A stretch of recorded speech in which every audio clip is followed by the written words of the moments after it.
In our next demonstration, I want to show the difference between applying a property to an element, to an item type in a DGN file, and then what happens to that item type in a DWG file, or when the DGN file is saved to DWG. So let's open up a DGN file. And before proceeding, I want you to notice this DWG work mode icon. And what that means is that the DGN file is open in the DWG work mode. To explain it a little bit, DWG work mode, the work mode that maintains the consistency or continuity of what is supported in the DWG format. We've actually recommended that our users, if you know your final outcome of your file will be DWG, that you go ahead and set this environment up, and I'll show this after the demonstration, how you can do that. It's not mandatory, but it's recommended. This way, if something is not supported, you don't have to worry about it not working in DWG or not showing up properly. So something to keep in mind. Now let's look at the elements in our file. We see that we have some text, we have a line, we have a shape, and we have a cell, and we have another cell that has item types. Now, with the exception of this cell here, all these elements have item types attached to them.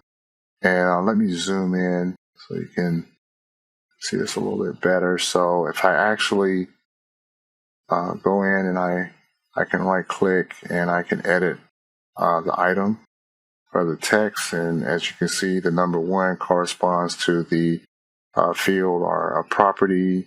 I'll skip and do the same thing for our shape, and you see the 3 and so forth. And let's do this. We'll look at our cell with our tag, and this is tag as many of you have used many times before. But now let's look at our cell with the item type, and we'll do the same thing. So each of these elements, with the exception of this cell, have an item type that's attached. So let's save this to DGN, and let's notice the results that we get. Actually, I mean DWG, not DGN. So now when we open up our DWG file, you will notice that the background on our text has now changed, indicating now that it's no longer an item type. It is just basically simple text, or what we call dumb text. But now for our cell or block, we see our tag has now become an item type, and we'll notice that our other cell, the item type has remained.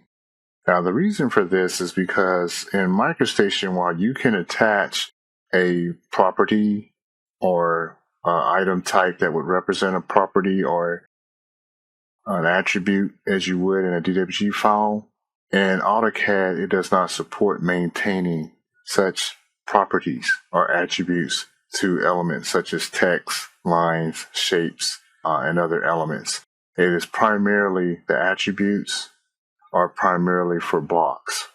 So you can create a block in AutoCAD, you can add attributes to it, and then those attributes are maintained. So this is why in the DWG file, this information is removed.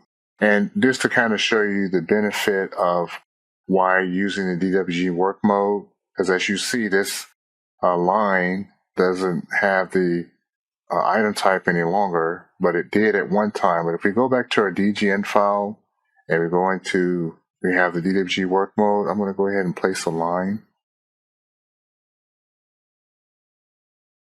And we see the item type on this line, but if I actually go and try to attach an item type to this line, once I select it,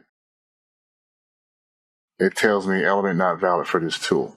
So it already automatically knows in DWG work mode, you can't apply an item type to a line. So that's one of the benefits of using DWG work mode.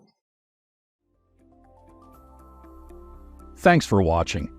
If you found this video helpful, please give it a like and share it with others. If you want to see more like it, please consider subscribing to this and Bentley's other channels. Thank you, and see you next time.